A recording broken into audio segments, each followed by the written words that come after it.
Hello, welcome back. Today I am down at the allotment. I've not been down here for about 7 days now, so I thought this morning, since it was still going to be really bad weather today, that I would pop down and just check on everything. I usually come down to the allotment about kind of 2 or 3 times a week, so leaving it at 7 days is a little bit too long. Luckily, my carrots and the onions in the polytunnel are doing really well. They just needed a little bit of a water. So I'm quite glad that I came down today. I had quite a lot planned for the next week in the garden, but unfortunately, we've just had really bad weather, so it hasn't happened. But there is one task that I'm going to be tackling today, and it's a bit of a problem, to be honest, and I think most vegetable gardeners would relate to this.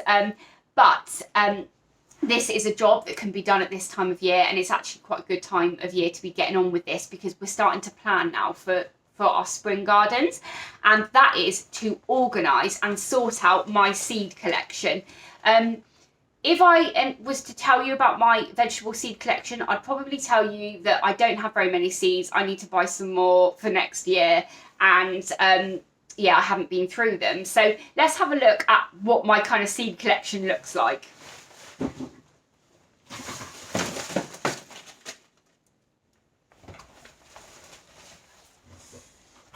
As you can see, I do have quite a big seed collection, and I probably don't really need to be buying any new seeds for next year. So I really don't want to think I am the only person that has this many seeds and in this much of a mess. I actually cancelled all of my magazine subscriptions a couple of years ago to all of the gardening magazines because I kept just getting seeds every single month, and it was getting out of control, and I also didn't really have time to read the magazines. So I kind of went down the lines of I'm not going to buy subscriptions anymore, and I'm actually going to invest in seeds that I can save the seeds from, or they're organic, or they're grown they're grown locally. But as you can see here, there's still quite a lot of commercial seed supply, seed magazine seeds and stuff like that here. So what I'm going to do is go through all of them now, so I can really start making a plan of the seeds that I do need to buy next year.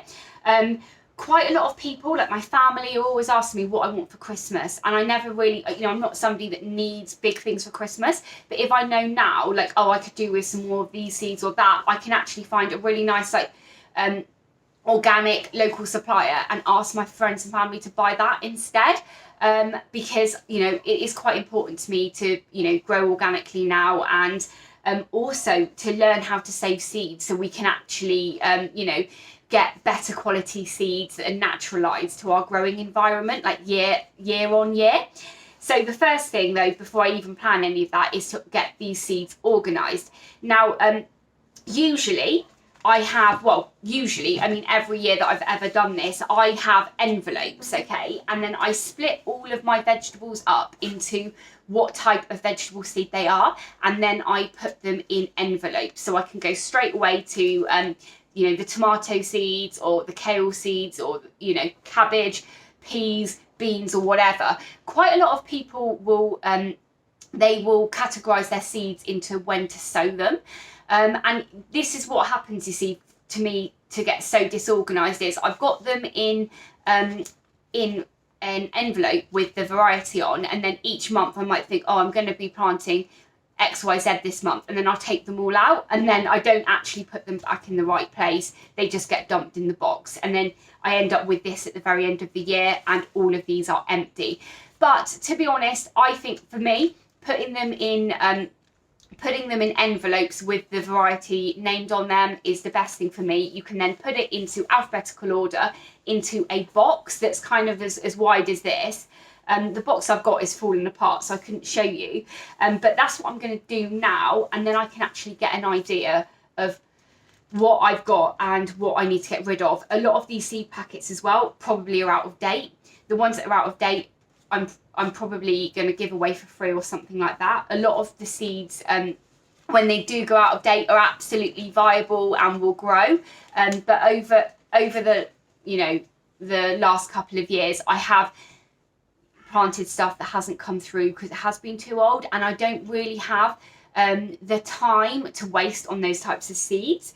But also, There are certain types of seeds, like a parsnip, for instance, that really has to be kind of 1-year-old seed or they won't germinate. So yeah, the first thing really is just to go through and put all of the seeds into their varieties, and then I can kind of see the wood for the trees, and then I can take out anything that I don't want to grow next year.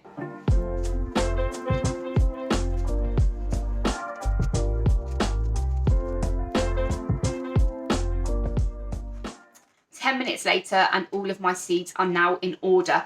I really find that putting them in the envelopes like this is really, really handy for me. I've not put them in alphabetical order yet, but honestly, I thought I didn't really have any carrot seeds, and I've just had a look here and I have this many packets of carrots. So I'm probably going to be fine for carrots next year.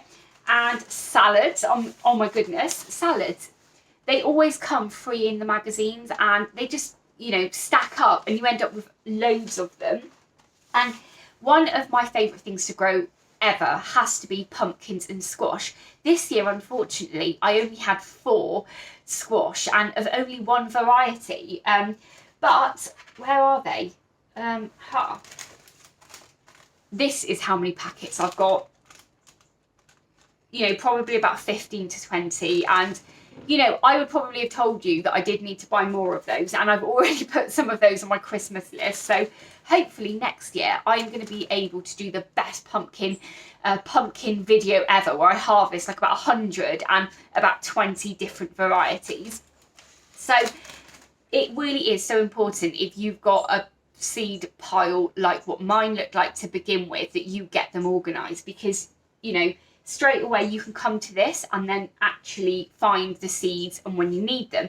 Now what I need to do is actually get organised and work out what I need to firstly what I need to grow next year, and then I can actually plan when I need to plant things. And that is so important, whether you are a new gardener or whether you are an old gardener. It's so important to actually have a plan to work towards, a plan of what you grew last year and where, so you can do a bit of crop rotation, or just what you need to plant on what day, because things, as soon as kind of February, March hits, you will have so many seeds to sow, and if you're not organised like this, you won't have a clue and end up going buying loads more seeds. One thing you can do is actually buy yourself a growing calendar. Some of the magazines come with free ones, but Ben from The Young Grower has made this growing calendar, which is honestly absolutely amazing. What he's done is all of that hard work. So in January, he starts the year off with just really basic tips for you. So on the 3rd of January, you need to start chitting your seed potatoes. So if you haven't bought them, you need to be thinking about buying them. And he takes you throughout the whole year, and he's got a note written on each of the days of what you need to do and when. But also you can obviously add to this calendar. So maybe at this time of the year, get yourself the calendar and you can start making a plan of what you want to grow next year. If you're not sure what you want to grow next year or what you can grow, then I would suggest getting yourself a growing book. One of the books that I would recommend, whether you've had a vegetable garden for 6 months or whether you've been growing for 20-30 years, and that is Allotment Month by Month. That will tell you each month of the year what you can sow and what you can plant out and what you can be harvesting at that time of year. And even if you are that seasoned gardener, there is always things that you can learn or be inspired by that you maybe haven't done, because we can quite often get set in our ways and it's quite hard to kind of get out of that. And that's things like no dig gardening. A lot of people have been double digging their allotments year after year in the winter, and actually now we're starting to realise that we don't actually have to do that, and it can actually be detrimental to our soil. So definitely have a look at that. I will put a link to some of the books that I've got on my bookshelf down below in the description for you to have a look at. I think I'm going to leave the video here because I've got so much to be getting on with. I did though also find some broad bean seeds. I got these from their Premier Seeds Direct. They sell them on Amazon, but do you know what? I really like their seeds because they do quite a lot of organic ones, and they're really, really good value for money. So I think I'm going to put these in some water and soak these overnight and get these ones started off.